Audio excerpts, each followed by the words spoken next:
لبیک یا رسول اللہ لبیک لبیک لبیک یا رسول اللہ لبیک لبیک لبیک یا رسول اللہ لبیک لبیک لبیک یا رسول اللہ.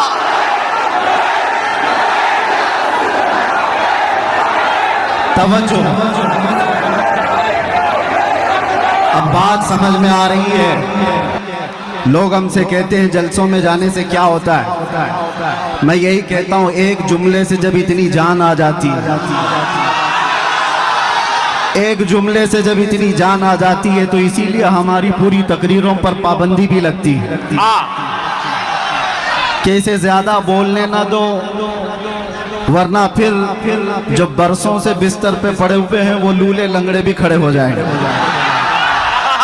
میں یہ اپنی تعریف میں نہیں کہتا، یہاں پر مجھے پتا ہے ہر طرح کی ڈپارٹمنٹ کے لوگ بھی آئے ہوں گے، سب جگہ ہوتے ہیں، خفیہ طریقے سے بھی ہماری ساری ریکارڈنگ کرنے والے، مجھے سب پتا ہے. میں ہوش و حواس میں بولتا ہوں. میں آج ایک جملہ کسی صاحب کو پہنچانا چاہتا ہوں. میرے جیل میں اندر جاتی چوکی پر پکڑ کر مجھے طنز کستے ہوئے اس نے کہا تھا، اچھی طرح سے ہم نے تمہیں دکھا دیا، اب کتنا بولو گے. اور اچھی طرح سے تمہاری یہاں پر درگت بن گئی ہے، 6 مہینے 8 مہینے گزر گئے، اب اس کے بعد تو ٹھنڈے پڑی جاؤ گے. بہتوں کو ہم نے یہاں دیکھا ہے آنے کے بعد سب گوشہ نشین ہو جاتے ہیں. وہ صاحب تک میرا پیغام پہنچتا ہے تو میں آج ان کو جواب دوں گا. تمہاری سوچ کے سانچوں میں ڈھل نہیں سکتا، تمہاری سوچ کے سانچوں میں ڈھل نہیں سکتا، زبان کاٹ لو لہجہ بدل نہیں سکتا. مجھے بھی کیا موم کا پتلا سمجھتے ہو، مجھے بھی کیا موم کا پتلا سمجھتے ہو، تمہاری لو سے یہ لوہا پگھل نہیں سکتا. کیا کہنے ہیں، زندہ باد. عشق رسول صلی اللہ تعالیٰ علیہ وسلم کی گرمی لے کر جو چلتا ہے، اسے کس بات کا خوف ہے، کس بات کا ڈر ہے. کل بھی ہم یہی کہتے تھے خوف نہ رکھ رضا ذرا، تو ہے عبد مصطفیٰ، تیرے لیے امان ہے، تیرے لیے امان ہے. آج بھی ہم یہی کہیں گے. میں نوجوانوں کو ایک بات بتانے کے لیے آیا ہوں. اے عزیزو، میدان میں بیٹھ کر نعرے لگانا یہ الگ بات ہے، مصطفیٰ کریم صلی اللہ تعالیٰ علیہ وسلم سے عشق کا دعویٰ کرتے ہو تو یہ عشق بڑے امتحان بھی لیتا ہے، یہ محبت بڑے امتحانات لیتی ہے. اگر ان سارے امتحانات کے لیے تیار ہو تو لبیک کا نعرہ لگاؤ، ورنہ سارے نعرے تمہارے صرف دکھاوے کے ہیں. تمہارا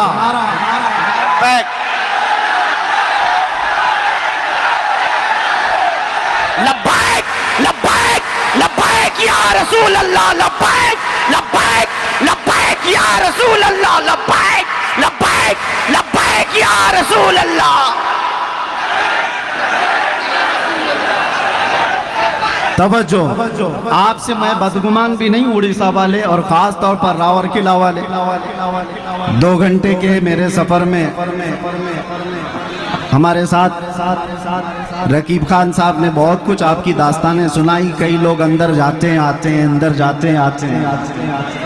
بہرحال یہاں کا ماحول ہے اگر، تبھی میں نے سمجھا کہ اتنے دور دراز اڑیسہ کے لوگ مجھے کیوں بلا رہے ہیں. اس لیے کہ بزدل لوگ جلدی مجھے بلاتے بھی نہیں.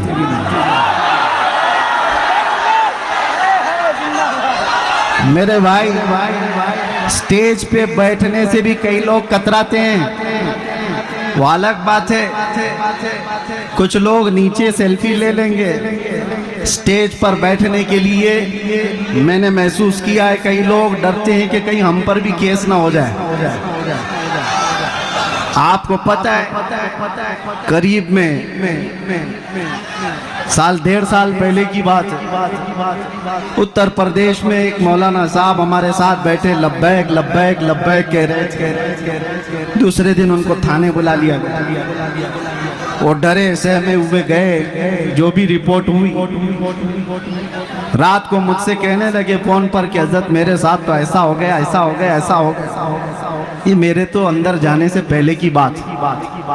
میں نے ان سے کہا تھا مولانا ابھی شرمندگی کس بات کی، تھانے بلایا گیا تو فخر کرو، چوری پہ نہیں بلایا گیا، اپنے نبی کے نام پر بلایا گیا ہے۔ کیا کہنے؟ کس بات کا ڈر ہے؟ اسی لیے میں نے قید خانے میں اندر بیٹھ کر کے ایک کلام لکھا تھا جس کا یہ شعر تھا، فخر ہے اس بات پر قیدی بنا ہوں اس نام پر، فخر ہے اس بات پر قیدی بنا اس نام پر، یہ تو ہے سنت بلالی بن گئی قسمت میری، یہ تو ہے سنت بلالی بن گئی قسمت میری، بیڑیاں ہاتھ میں کیا گردن میں بھی ڈال دو آپ، ہے انہی کے نام کا سب زندگی اور موت میری، اس لیے کرتا ہے جھوم کر سلمان اب، قید تھی نہ جیل تھا، جیل تھی نہ قید تھی، بڑھنی تھی بس عزت میری۔ یہ ایک ریہرسل تھا، قید تھی نہ جیل تھی، بڑھنی تھی بس عزت میری۔ اللہ کریم کس راستے سے گزارتا ہے اور کہاں تک پہنچتا تھا۔ ہم تفسیر پڑھتے تھے قرآن عظیم میں سورہ یوسف کو، سیدنا یوسف علیہ السلام کے بھائیوں نے کنویں میں ڈالا تھا، لیکن اللہ کریم نے انتظام فرمایا، وہ نکالے گئے، بازار مصر میں بیچے گئے، پھر جیل بھی گئے، تقریباً 10 سال سے زیادہ جیل کاٹی بغیر کسی گناہ کے، بغیر کسی جرم کے۔ صبر آسان نہیں ہوتا میرے عزیزو، جیل کے اندر ایک دن جو سال بھر کے برابر لگتا ہے۔ اس نبی کو یاد کر کے باہر رہ کر کے وہ فیل نہیں کر سکتے تھے کہ کیسا قید کاٹا ہوگا بغیر جرم کے، اور اس کے بعد واپس آتے ہی رب تبارک و تعالیٰ نے ان کو وزیر اعظم کی کرسی پر بٹھا دیا۔ جیل سے نکلے سیدھے بادشاہ کی وزیر اعظم کی کرسی پر۔ یہ مرحلے ہوتے ہیں، رب تبارک و تعالیٰ فرماتا ہے وَكَذَلِكَ مَكَّنَّا لِيُوسُفَ فِي الْأَرْضِ، اسی طرح سے ہم نے زمین میں یوسف کو تقویت دی، قرار دیا۔ یہ رب کے فیصلے ہیں، اسی لیے میں کہتا ہوں مجھے ذرا برابر بھی آر اور عیب محسوس نہیں ہوتا۔ جیل میں جا کر کے آنے والا منہ چھپا کر گھومتا ہے، وہ ڈر ڈر کر کے گھومتا ہے، عزت چلی گئی، جیل چلے گئے تھے۔ قسم رب ذوالجلال کی ایک دن بھی ایسا خیال نہیں آیا، ایک دن بھی ایسا خیال نہیں آیا، بلکہ میں دنیا کو یہ دکھاتا ہوں یہ دیوانوں کا ہجوم کیوں ہے۔ آج دنیا سیلیبریٹیز کو دیکھنے کے لیے بھیڑ لگاتی ہے، اور یہ دیوانی امت ہے مصطفیٰ کے قیدی کو دیکھنے کے لیے بھیڑ لگاتی ہے۔ مزاج کچھ اور ہے، امت کا مزاج کچھ اور ہے۔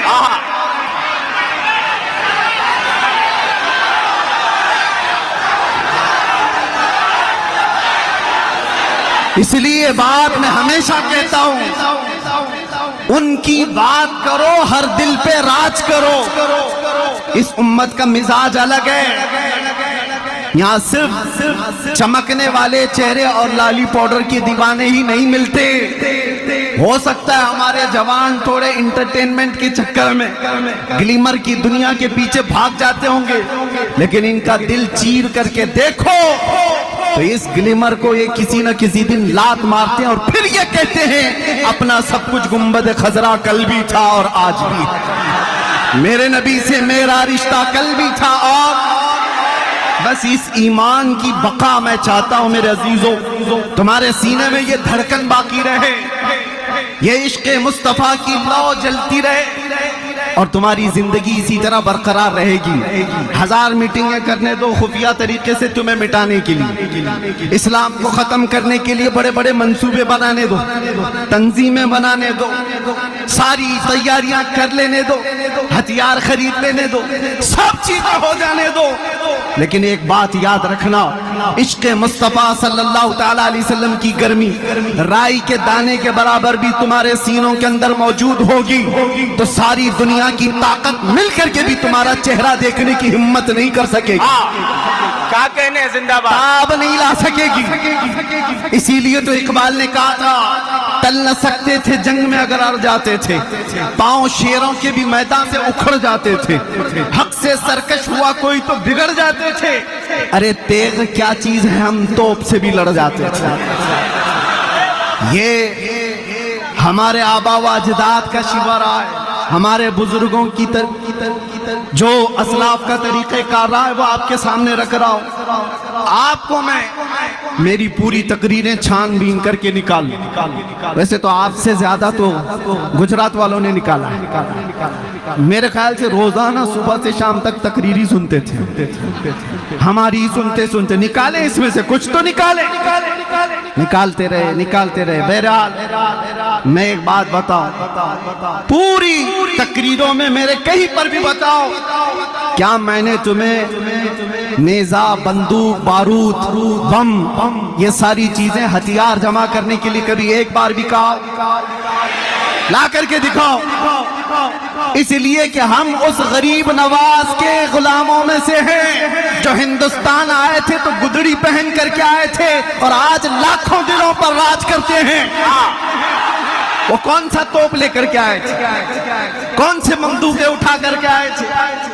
ہاں اس زمانے میں اور بھی بادشاہ آئے تھے، شہاب الدین غوری شکست کھا کر کے واپس جا رہا تھا، غریب نواز سے ملاقات ہو گئی تھی، 8 فقیروں کی جماعت آ رہی تھی، اس نے پوچھا کہ کہاں جا رہے ہیں؟ بابا نے کہا ہندوستان فتح کرنے جا رہے ہیں۔ جو راجے مہاراجوں سے لڑ کر کے واپس جا رہا تھا شکست کھا کر کے، وہ 8 فقیروں کی جماعت کو دیکھ کر کہنے لگا کہ آپ کے پاس کیا ہے جو آپ ملک ہند کی فتح کی بات کر رہے ہو؟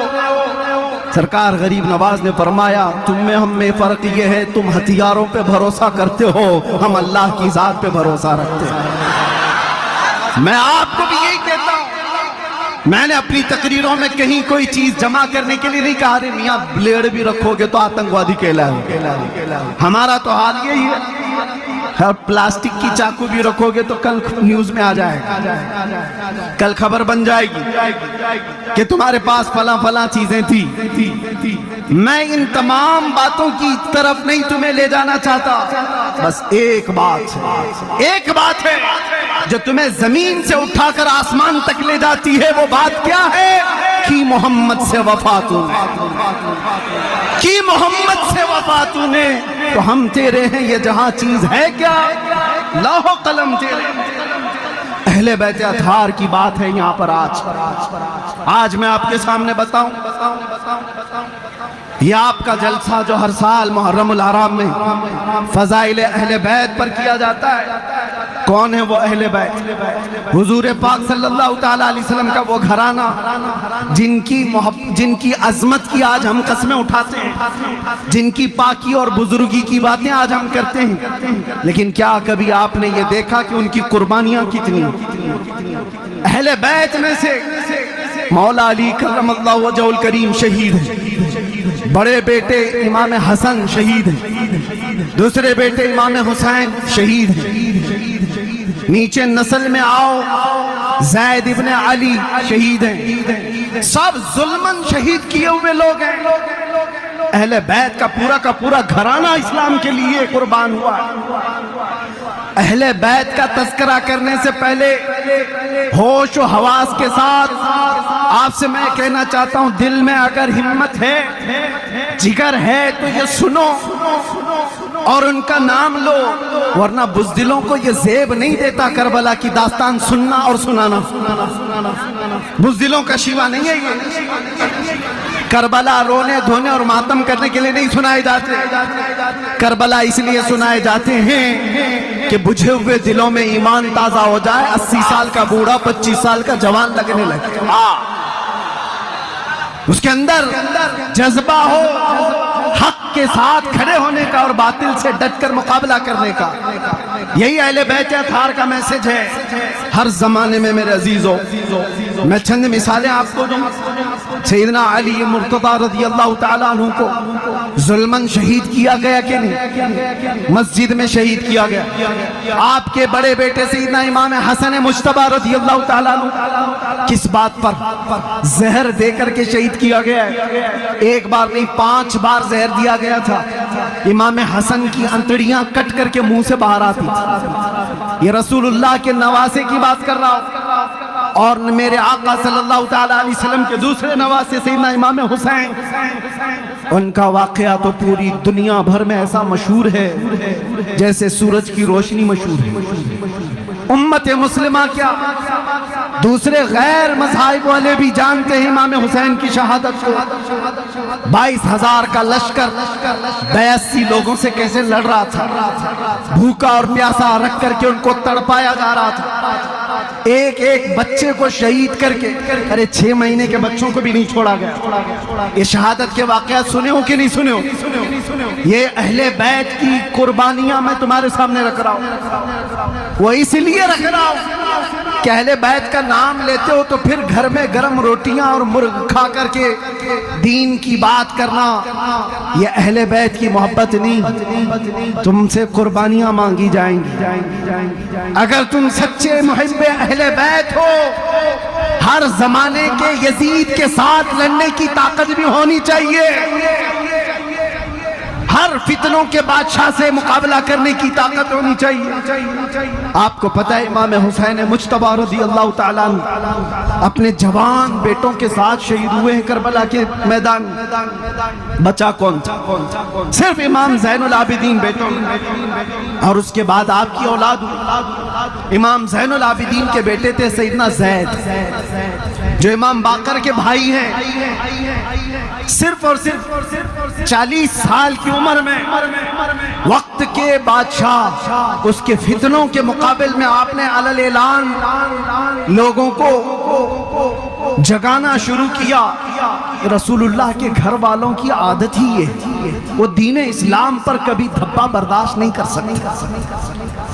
آج بھی ہونا یہی چاہیے، جو سادات کرام ہیں، گدی نشین ہیں، ان کی قربانیاں بھی دی جائیں گی، اور اگر وہ باہر آ کر عوام میں بیدار کرنے کا جذبہ نہیں رکھتے تو پھر آپ کی طرف سے بھی لوگ سوالیہ نشان اٹھائیں گے۔ ایک طرف تو رسول اللہ کا گھرانہ، سب سے بڑے سجادہ نشین تو امام حسین، ان سے بڑا کون ہے، لیکن اپنا پورا خاندان لے کر کے میدان میں آئے۔